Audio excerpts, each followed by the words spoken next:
Hello everyone, I am Akash and I am from IIT Delhi. So today I am going to teach you motion in two dimension. So this is the chapter 4 of class 11 physics NCERT. तो इसमें हम जैसे आपने chapter 3 में देखा होगा तो उसमें हमने मोशन इन 1D स्टडी किया था। मोशन इन 1D का क्या मतलब कि उसमें हमने देखा था कि एक जैसे कोई रोड थी तो पर्टिकुलरली मीन्स एक लाइन में मोशन हो रहा था और हम उसके साथ उसकी पोजीशन को कहीं भी डिनोट करने के लिए सिर्फ एक कोऑर्डिनेट की हेल्प ले रहे थे। ठीक है, तो हम जस्ट उसको ऐसे दिखा रहे थे कि जो बॉडी की पोजीशन है पहले x इक्वल 0 है, देन उसके बाद x इक्वल 20 होगी, यानी कि हम उसकी पोजीशन को दिखाने के लिए सिर्फ एक कोऑर्डिनेट की हेल्प ले रहे थे। ठीक है, लेकिन इसमें हम मोशन इन टू डायमेंशन में बॉडी की पोजीशन को कहीं भी दिखाने के लिए दो कोऑर्डिनेट्स की हेल्प लेंगे। ठीक है, तो इसमें जैसे आपने देखा होगा एक कोऑर्डिनेट प्लेन, क्लास 9 में हम ये कोऑर्डिनेट प्लेन देखते हैं तो उसमें x एंड y, ये आपने दो कोऑर्डिनेट्स देखे होंगे, दो एक्सिस होते हैं एंड उसके ऊपर कोई भी पॉइंट की पोजीशन दिखाने के लिए अगर मेरा पॉइंट यहाँ पे है तो आप दो कोऑर्डिनेट्स बताते हो उसके, राइट, कि ये मेरा लेट से 3,4 पॉइंट है, ये 3 है एंड ये 4 है। तो इसमें आप दो कोऑर्डिनेट्स की हेल्प ले रहे हो x एंड y उस बॉडी की पोजीशन को दिखाने के लिए। लेकिन हमने पिछले चैप्टर 3 में मोशन इन 1D में हमने सिर्फ एक कोऑर्डिनेट की हेल्प ली थी। लाइक अगर ये x एक्सिस है मेरी तो उसमें हमने 1 2 3 उसके ऊपर जस्ट हम एक कोऑर्डिनेट से उस बॉडी का दिखाते थे।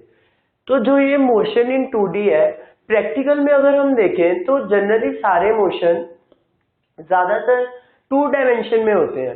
ठीक है, तो अगर मैं कहूँ कि अगर मैंने बॉल को ऐसे फेंका, ठीक है, तो कोई भी ऑब्जेक्ट को जब मैं थ्रो करता हूँ तो एक तो जो वो बॉडी है जैसे बॉल है तो वो आगे इस डायरेक्शन में जा रही है।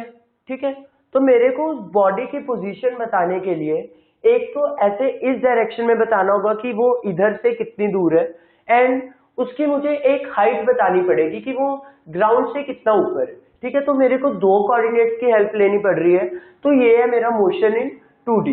ठीक है, और भी आपको ढेर सारे एग्जांपल्स मिल जाएंगे इसके, जैसा ये मैंने दिखाया कि अगर मैं बॉल को यहां से फेंकूं, ठीक है, ये मैंने बॉल को फेंका एंड ये बॉल ऐसे गई, तो इसमें आप देखेंगे कि मेरे को अगर बॉल की पोजीशन दिखानी है तो मेरे को एक तो उसका ये वाला, अगर मैं इसको x और इसको y बोलूं तो मुझे उसका x कोऑर्डिनेट बताना पड़ेगा कि कहाँ पे है एंड एक मुझे उसका y कोऑर्डिनेट बताना पड़ेगा।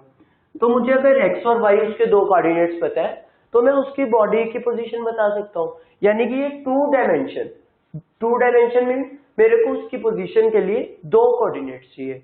और ऐसे मतलब ये बॉल वाला एग्जाम्पल है, ऐसे आपको और भी कई एग्जाम्पल मिल जाएंगे। जैसे कि मैं बोलूं कि बॉडी एक सर्कुलर पाथ में राउंड लगा रही है, ठीक है, तो ये बॉडी है, तो अगर ये बॉडी ऐसे एक सर्कुलर पाथ में रोटेट कर रही है तो मुझे इसकी पोजीशन बताने के लिए भी दो कोऑर्डिनेट्स बताने पड़ेंगे। कैसे? अगर मैं इस बॉडी की पोजीशन यहाँ पे है तो मेरे को एक ये वाला x कोऑर्डिनेट बताना पड़ेगा और एक y। ठीक है, तो ऐसे मेरे पास कई एग्जांपल्स हैं जिसमें मेरे को बॉडी की पोजीशन अकेले एक कोऑर्डिनेट से काम नहीं चलता, मेरे को दो कोऑर्डिनेट्स की हेल्प लेनी पड़ती है x and y। So this is known as motion in 2D।